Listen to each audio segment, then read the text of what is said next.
চীনের ছোট ছোট বাচ্চারা যখন আধুনিক প্রযুক্তির রকেট লঞ্চ করছে, ক্ষেপণাস্ত্র নিক্ষেপণের মতো জটিল বিষয় শিখছে, তখন আমরা একটু ভেবে দেখি আমরা জাতি হিসেবে কোথায় দাঁড়িয়ে আছি। চীন তাদের শিশুদের ছোটবেলা থেকেই হাতে কলমে বিজ্ঞান শেখাচ্ছে, প্রযুক্তির সঙ্গে পরিচিত করছে, আর আমরা আমরা আমাদের সন্তানদের হাতে মোবাইল তুলে দিচ্ছি, শেখাচ্ছে কিভাবে টিকটক বানাতে হয়, কিভাবে গেম ব্লক করতে হয়, এমনকি কখনো কখনো শিখিয়ে দিচ্ছি চুরি ডাকাতির মতো অপরাধের পথ। এই যে ব্যবধান, এটা কি শুধু প্রযুক্তির?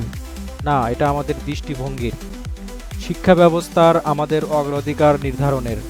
আমরা 18 বছর পড়ালেখা করেও নিশ্চিতভাবে 10 থেকে 15 হাজার টাকার চাকরি জোগাড় করতে পারি না, অথচ চীনের শিশুরা পড়ালেখার পাশাপাশি বাস্তব জীবনের দক্ষতা অর্জন করছে ছোটবেলা থেকেই।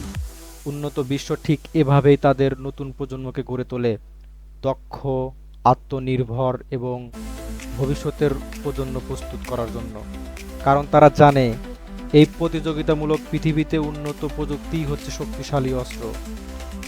আর আমরা আমাদের স্কুল কলেজে আজও বিজ্ঞান, প্রযুক্তি, ইঞ্জিনিয়ারিং এসব নিয়ে বাস্তবিক কোনো শিক্ষা নেই। তাই এখনই সময় পরিবর্তনের। আমাদের নতুন প্রজন্মকে আধুনিক প্রযুক্তিতে দক্ষ করে গড়ে তোলা। বাংলাদেশকে উন্নত রাষ্ট্রে পরিণত করার আর কোনো বিকল্প নেই। ভিডিওটি যদি আপনাকে বাস্তবতা চিনতে সাহায্য করে, যদি মনে হয় আমাদের কিছু করা উচিত, তাহলে অনুগ্রহ করে লাইক দিন, কমেন্ট করুন এবং শেয়ার করুন।